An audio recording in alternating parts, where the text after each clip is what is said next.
The world of horror is a cruel, cruel beast, and sometimes it's even crueler than others. It's one thing to have most characters in a movie die and just leave one final girl, but it's a whole entire other thing when everyone dies. Yeah, that's pretty bad going. Picking up from our previous list of 10 horror movies where everyone dies, due to popular request, we've put together a few more. Thanks to that previous list, we can already tick these off the list, so no comments asking for these, go back to the other video. We will have no Eden Lake, no Paranormal Activity, Cabin Fever, the Final Destination franchise, Quarantine, 28 Weeks Later, The Blair Witch Project, Zack Snyder's Dawn of the Dead, The Cabin in the Woods, and of course the iconic Night of the Living Dead. These are all off the table, so let's get to looking at 6 new ones. I'm Amy from What Culture, and here are 6 more horror movies no one survives.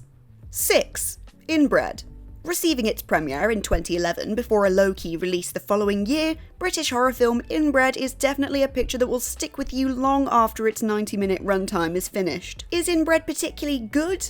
No, but what makes it stand out though is that it's brimming with gratuitous, gruesome gore. Even now, over a decade since its release, Inbred remains a surprisingly jarring watch for those who choose to revisit it. Plot-wise, the movie centres on 4 troubled youths who are taken to a small Yorkshire village to carry out some community service, all done under the supervision of 2 caretakers. Of course, this is a horror movie and nothing can go as planned, so the group find themselves not exactly welcomed with open arms by the locals. As it turns out, the residents of said village like to brutalise any visitors in spectacular fashion. By that, it means that the outsiders are kidnapped and then used as part of a creepy stage show put on by the locals for the locals, with such shows ultimately resulting in the death of these star attractions. Whether it's by chainsaw, gun, being trampled by a horse, or any number of other horrible things, all 6 of Inbred's protagonists wind up dead.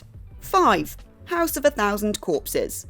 Rob Zombie's directorial debut, House of a Thousand Corpses, infamously introduced the world to the Firefly family, a clan of twisted, murderous sorts. The Firefly crew would go on to cause chaos and carnage for a further 2 movies, not even stopped by their purported demise at the end of The Devil's Rejects. They appeared again, of course, in 2019's 3 from Hell. As House of a Thousand Corpses opens up, the attention is on 4 friends travelling cross-country in order to pen a book on the most unique roadside attractions. Upon hearing from Captain Spaulding about the twisted legend of Dr. Satan, our buddies venture off to learn more about this sinister figure. Unfortunately for them, damage to their car means an initially warm stay at the nearby home of the Fireflies. But of course, by the end of the film, this stay has not been warm and welcoming at all. In fact, they're all dead. For Rainn Wilson's Bill, he's killed and sculpted into a fish boy. Jennifer Jostin's Mary is erratically, frantically stabbed by Baby. Chris Hardwick's Jerry is tortured to death by the aforementioned Dr. Satan, and Erin Daniels' poor Denise is maniacally hunted down by the Fireflies. Before then, she's the last to be seen being operated on and presumably killed by Dr. Satan.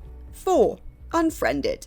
For every positive of social media, there are a handful of negatives, all usually due to the sort of idiots who have to ruin things for everyone. In 2014's Unfriended, it's Facebook in the crosshairs. To set the stage, we have Laura Barnes, a high school student who took her own life after a video was circulated on Facebook of her drunkenly passed out and having soiled herself. Skip forward a year, and the supposed friends that were involved in the incident and its filming are now seemingly haunted by Laura's spirit. Being a tech-driven horror film, these hauntings actually play out through Skype chats, with Laura exacting revenge from beyond the grave and tormenting her supposed BFFs. By the time the penny drops that the mysterious murderous Billy227 Skype user really is somehow the presence of Laura, it's too late for our core cast of teens, with every single one of them winding up dead via bleach, blender, gunshot, and a curling iron shoved down the throat. To top it all off, Laura then uploads a video of all of this happening onto Facebook, and closes off the movie with her spirit lunging towards the camera. 3. The Texas Chainsaw Massacre. The Beginning.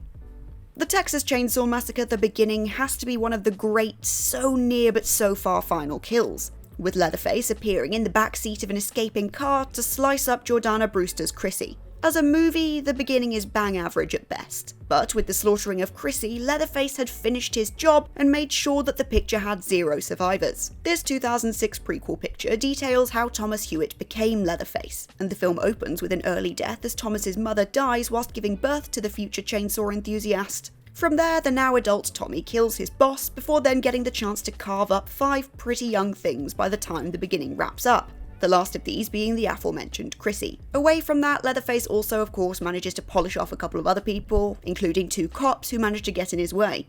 As of the time of the writing of this script, Leatherface has been seen to have killed a total of 55 people, and the beginning was the picture that gave us a glimpse at the Maniacs' first few formative years. 2. 2001 Maniacs. A loose remake of the 1964 movie that was inspired by the 1940s musical, Tim Sullivan's 2001 Maniacs is a great little popcorn horror flicks with some fine turns from genre faves Robert Englund, Lynn Shay, and Peter Stormare. Set in the Georgia town of Pleasant Valley, this picture finds 6 college kids and a few bikers stumble upon said town just as the annual Guts and Glory celebrations are taking place. Yes, the event title sounds a bit ominous, but then you can lighten up by knowing it's actually just a memorial for those who died in the American Civil War. It's just that actually we're mourning the ones that died on the Confederate side, and Pleasant Valley itself is actually a cemetery site. After all but 2 of our protagonists are slaughtered in some truly gruesome ways, the reveal of Pleasant Valley's truth is made out once 2 survivors manage to get out and make it to the nearby sheriff's office. There, the duo are informed that Pleasant Valley no longer exists, and that the site is nowadays a graveyard. Rightfully freaked the hell out, our heroic pair pile onto a motorbike and drive off into the sunset, only to then be decapitated by a well-placed slice of barbed wire. And with that, every one of this 2005 movie's key characters are nicely killed off. 1. The Dyatlov Pass Incident. From director Renny Harlin, as in the helmer of the likes of Die Hard 2, Deep Blue Sea, Cliffhanger, and A Nightmare on Elm Street 4, the Dyatlov Pass Incident is loosely based on the real-life deaths and disappearances of 9 hikers in 1959. In regards to the loosely based angle here, Harlin uses these disappearances as a launching point for a film that goes utterly nuts, that throws time-travelling mutants and time-travelling mutants into the equation.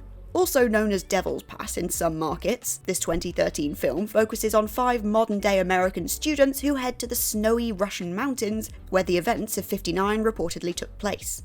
Desperate to unravel the truth behind this mystery, 3 of the group wind up dead during the early goings of the picture, and the remaining duo then encounter the aforementioned mutants. Trapped in a minuscule bunker, the pair of Jensen and Holly have screeching beasts outside their door as a strange wormhole appears in their tiny, temporary safe haven. Left with no choice, the 2 opt to step through this wormhole and end up back in 1959. As a result of this time travelling, Jensen and Holly have mutated, and as the realization kicks in, they see that they are indeed the same mutants who've been stalking their future selves in the present. Sort of meaning that the human versions of them are dead and died in the present when they travelled back to the past, which also kind of makes their death date the 50s. They're sort of now dead before the present moment ever really arrived, and now they're weird-looking, crusty-ass mutants.